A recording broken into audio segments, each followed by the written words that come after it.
Hello friends, तो मैं आपको आपके बेबी की केयर करने के लिए कुछ इंपॉर्टेंट टिप्स बताने वाली हूँ। So please here it carefully and मेरे वीडियो को एकदम लास्ट तक देखें तो आपको सारी इन्फॉर्मेशन एकदम क्लियर हो जाएंगी।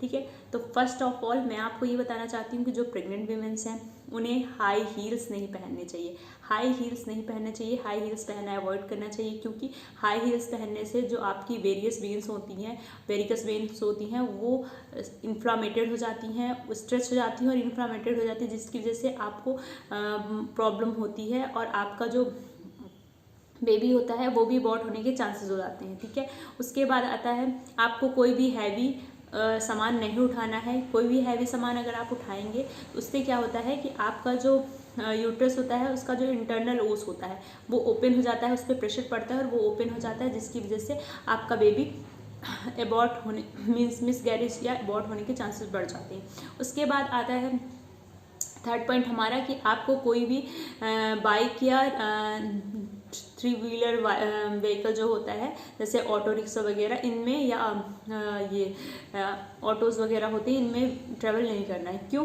क्योंकि इनमें अगर आप ट्रैवल करोगे तो आपको जर्क्स बहुत ज़्यादा लगेंगे और अगर जर्क्स लगेंगे तो आपके बेबी के मिसगैरेज होने के चांसेस बढ़ जाएंगे।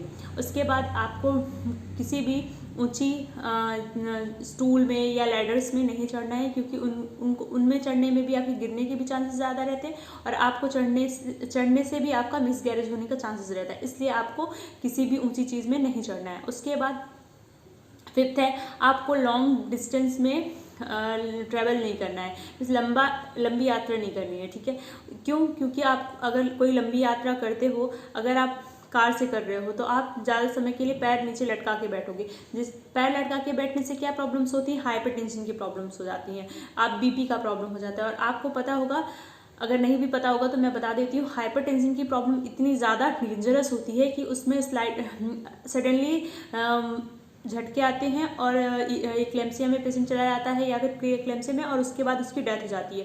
ठीक है, तो इसलिए आपको अवॉइड करना है, जिन भी चीज़ों से हाइपरटेंशन होता है उन चीज़ों को अवॉइड करनी है। तो इसके साथ में आपको लंबे समय तक पैर लटका कर नहीं बैठना है। उसके बाद आपको सडनली जल्दी से बेड से नहीं उठना है। जैसे कि अगर आप बेड में रेस्ट कर रहे हो या फिर सो रहे हो, सो के उठे हो, तो आपको आराम से पहले करवट लेना है, फिर उसके बाद बैठना है, उसके बाद उठना है। ऐसा नहीं कि आप अचानक से उठे और सीधे दौड़ लिए। इस तरह करने से भी आपके को झटके भी लग सकते हैं और आपके मिसकैरेज होने के चांसेस हो सकते हैं।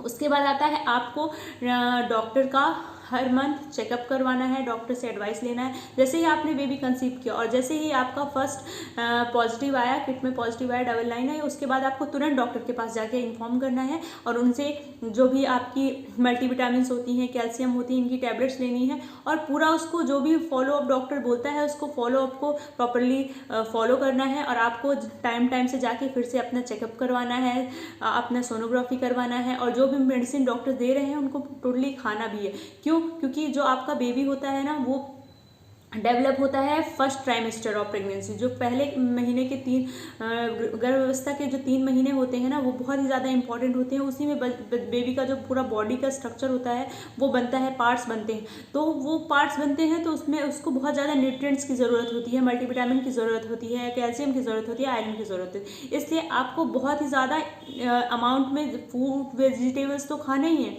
उसके साथ साथ में मेडिसिन पिल्स भी लेने हैं। क्यों?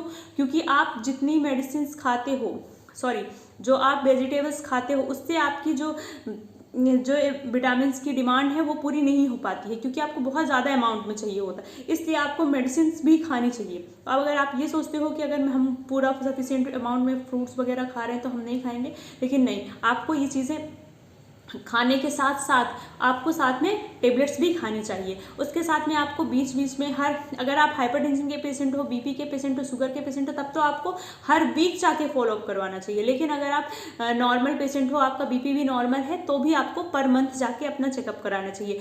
फिर भी अगर नहीं आप करवा पा रहे हो, किसी गाँव में रहते हो या कहीं भी, अगर आप आंगनबाड़ी में जाके भी चेकअप करा सकते हो। लेकिन अगर आप फिर भी नहीं करवा पा रहे हो तो आपको जाके पर 3 years, first trimester, second trimester and third trimester, means एक ANC जो गर्भवती महिला होती है उसके 4 से 5 ANC राउंड्स जरूर होने चाहिए।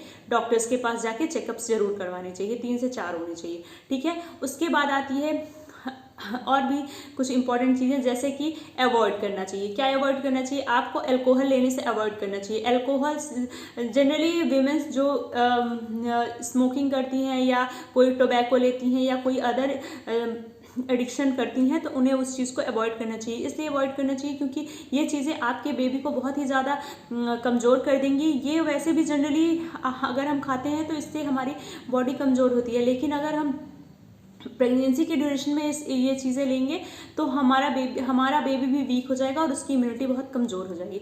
उसके बाद बात करते हैं जो टी और कॉफ़ी हम पीते हैं या मिल्क पीते हैं, तो ये तीनों चीज़ हमें खाना खाने के 1 से 1.5 घंटे 2 घंटे बाद ही पीनी है। ठीक है, हमने खाना जस्ट खाया उसके बाद कभी भी चाय नहीं पीनी है, कॉफ़ी नहीं पीनी है सडनली, और मिल्क भी नहीं पीना है। ठीक है, तो इन तीनों चीज़ों को हमें प्रेगनेंसी में खास ध्यान रखना है। उसके बाद हमें विदाउट डॉक्टर की प्रिस्क्रिप्शन की कोई भी मेडिसिन नहीं लेनी है। क्यों? क्योंकि जो हम प्रेगनेंसी के टाइम पे हम जो भी मेडिसिन लेते हैं उसको डॉक्टर से एडवाइस लेकर ही लेना चाहिए, क्योंकि वो मेडिसिन इतनी ज़्यादा पावरफुल भी हो सकती है कि आपका बेबी अबॉर्ट हो सकता है, मिसगैरेज हो सकता है। इसलिए आपको कोई भी मेडिसिन, आपको फीवर की भी प्रॉब्लम हो रही है, कोई अदर प्रॉब्लम भी हो रही है, तो आपको पहले डॉक्टर को इन्फॉर्म करना है, उनसे एडवाइस लेनी है, उसके बाद ही आपको कोई मेडिसिन यूज़ करनी है। ठीक है, thank you for watching my videos. Please like share and subscribe my videos. Thank you.